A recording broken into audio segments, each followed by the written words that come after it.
अब साकेत धाम जाना है। रावण वगैरह जब मर गए तो राम जी ने कहा हनुमान जी चलो आप भी साकेत धाम। हनुमान जी ने कहा साकेत धाम में क्या होगा?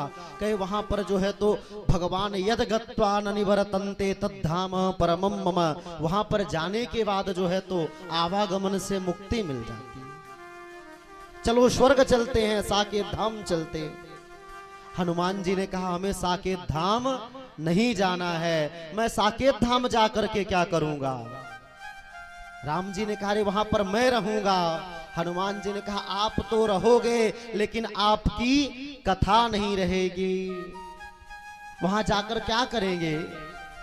हनुमान जी कहते हैं मैं स्वर्ग नहीं जाऊंगा, मैं जो है तो इस धरती लोक पर ही जब तक आपकी कथा रहेगी ना तो सबसे पहले आकर कथा को सुनूंगा। कथा को सुनने सबसे पहले कौन आते हैं? हनुमान जी आते हैं। शास्त्र में लिखा है यत्र यत्र रघुनाथ कीर्तनम तत्र तत्र कृतमस्तकांजलिम वास्म वारी परिपूर्ण लोचनम मारुतिम नमत राक्षसांतकम। सबसे पहले कौन आता है? हनुमान जी आते हैं। और कैसे आते हैं?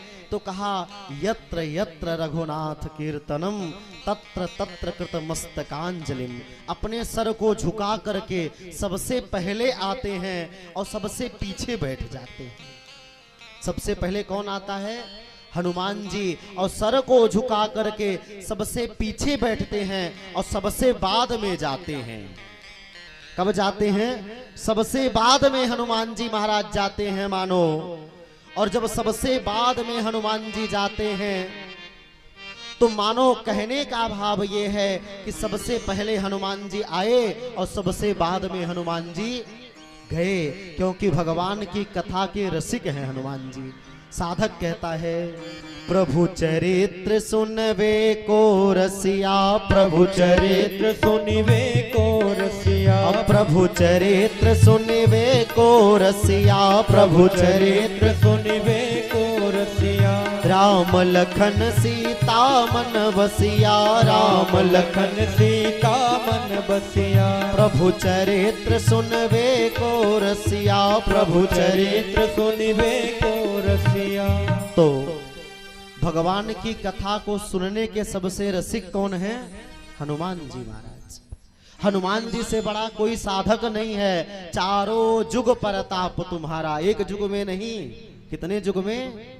चारों जुग, सतयुग त्रेता द्वापर और कलयुग, चारों जुग में किसका प्रताप है? तो हनुमान जी का प्रताप।